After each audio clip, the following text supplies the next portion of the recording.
5 अगस्त 2025 की साकार मुरली से होमवर्क। आज की मुरली से फ्लो चार्ट को सामने देखते हुए किसी भी एक बात को आज धारणा में लाने का लक्ष्य रखेंगे और देखेंगे फ्लो चार्ट से मुझे क्या फ़ायदा होता है। जैसे कि आज की मुरली से हम लक्ष्य लेते हैं, लक्ष्मी को वरने लायक बनने के लिए सतो प्रधान बनने का पुरुषार्थ करना है। आज की मुरली से हम स्वमान लेते हैं, मैं सहज योगी आत्मा हूँ। अंतर्मुखी होकर के एक बाप को अपना साथी बनाकर उस बाप के साथ सारा दिन साथ निभाते, उस बाप के प्यार में खोकर अपनी कुर्बानी, अपनी कमज़ोरियों को कुर्बान कर प्राप्तियों में मगन होकर रूहानियत की खुशबू पूरे वातावरण में मैं आत्मा फैला रही हूँ।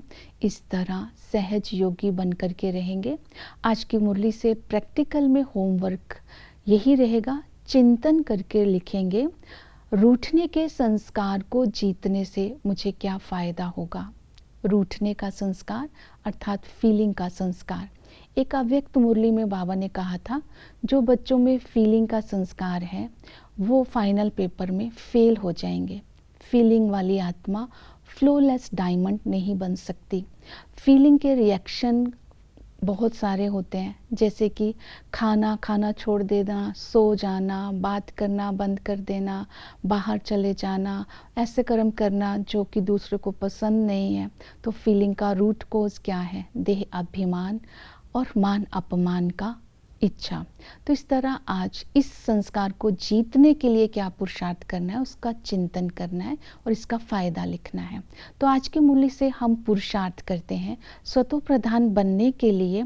सबसे पहले अपने जीवन में धारणाएं लानी है। जो आज की मुरली से धारणा दी है उन पर अटेंशन देना है। बाबा ने बोला, ज्ञान यज्ञ, ईश्वरीय यज्ञ से कुछ लेने की इच्छा नहीं रखनी चाहिए। ईश्वरीय यज्ञ से लेने से भविष्य में कम हो जाएगा। दूसरी धारणा करनी है, चलन बहुत रॉयल रखनी है, जैसे कि फैशन करना, श्रृंगार करना, क्लब में जाना। बाबा ने कहा ये समय तो पढ़ाई का है, पढ़ाई के समय ये फैशन और श्रृंगार नहीं चलेगा। अपने समय को सफल करना है, समय के धोखे से अपने आप को बचाना है। फिर बाबा ने कहा तुम्हें पुरुषार्थ कर स्वयं को पूज्य पद का अधिकारी बनाना है और अधम गति को पाई हुई आत्माओं की सेवा करने की हिम्मत रखनी है। साक्षी होकर अपने ड्रामा को देखना है और बाबा के यज्ञ का सहयोगी बनना है। 1-2 रुपया भी मनी ऑर्डर करने से सौभाग्यशाली बन जाएंगे, क्योंकि बाबा इसका बहुत रिटर्न कर देगा। ये धारणाएं आज अपनी बुद्धि में रखते हुए देखना है मैं कहाँ तक ये बाबा की डायरेक्शन को पालन करती हूँ, मेरे जीवन में है। दूसरा है सतो प्रधान बनने के लिए पवित्रता की धारणा। तो बाबा ने कहा नरकवासी से स्वर्गवासी बनने के लिए विकारों को छोड़ो। बाबा ज्ञान चिता पर बिठाकर भाग्यशाली बनाने के लिए आए हैं। बादशाही का धंधा अर्थात बर्बादी का धंधा अर्थात विकार में जाना छोड़ दो। बाबा ने कहा बाप के साथ प्रतिज्ञा करके अगर गिरते हैं तो इससे बाबा ने कहा कि तुम भविष्य पद को गवा देते हैं। तो इसके लिए सावधानी दी, ब्राह्मणियों को कच्चे बच्चों को लेकर के नहीं आना, इससे अवस्था भी गिर जाएगी। तो बाबा ने इस सावधानी पर अटेंशन दिलवाया कि बाबा के सामने केवल पवित्रता की धारणा वाले बच्चे ही आ सकते हैं। और पवित्रता की धारणा कैसे करनी है? बाबा ने कहा लोक लाज, कुल की मर्यादा को छोड़ देना है। जो बाबा के बच्चे हैं उनके लिए लोक लाज मतलब समाज के कारण, संबंधियों के कारण बाबा की श्रीमत को छोड़ना नहीं है। बाबा की श्रीमत, बाबा की बताई हुई युक्तियों को अमल में लाना है। तो इस ब्राह्मण जीवन की मर्यादा है पवित्रता की धारणा। और इस पुरानी दुनिया की लोक लाज या मर्यादा क्या है? शादी करना, विकार में जाना। तो इन सबको छोड़ने को बाबा ने कहा। फिर बाबा ने कहा तुम्हें सतो प्रधान बनना है तो बेहद का वैरागी बनना है।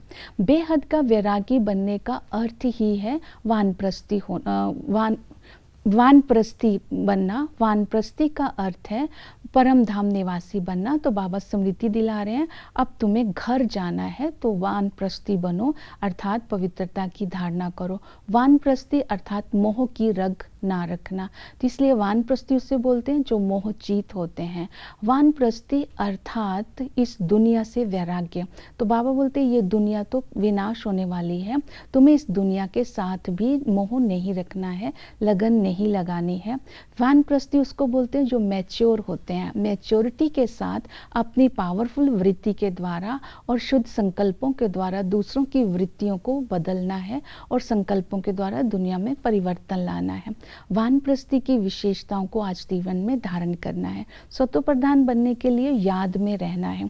याद में रहने से विकर्म विनाश होते हैं और आत्मा सतो प्रधान होती है। याद करने की विधि बताई, निरंतर योगी बनना है। निरंतर योगी बनने के लिए बाबा ने कहा, जब भी तुम कोई बिजनेस करते हो, चाहे ऑफिस में जाते हो, जब भी टाइम मिले तो बाप की याद में बैठ जाओ।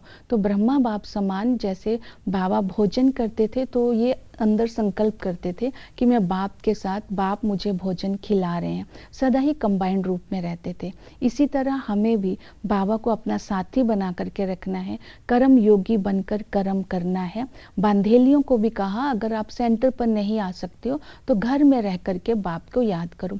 तो हर तरह से हर समय बाप की याद करने से ही आत्मा सतो प्रधान बन जाएगी। संबंधों से याद करने के लिए बाबा ने कहा कि अपने को आत्मा समझ बाप को याद करना है और विश्व की बादशाही पने का वर्षा लेना है। टीचर आकर के हमें 21 जन्मों के लिए पढ़ाते हैं, इस पढ़ाई से रूठना नहीं है, घर में जाकर सो नहीं जाना है, पढ़ाई को मिस नहीं करना है। इस पढ़ाई में एम ऑब्जेक्ट है, इस पढ़ाई को अच्छी रीति पढ़ना है। तो बाबा ने कहा इसी से ही हम भविष्य की प्रारब्ध बनाते हैं और सतगुरु आकर के हमें पावन बनाते हैं और पावन दुनिया में ले जाते हैं। वो जितना हम पावन बनेंगे उतना बाबा हमें नैनों पर बिठा करके साथ ले जाएंगे। ओम शांति।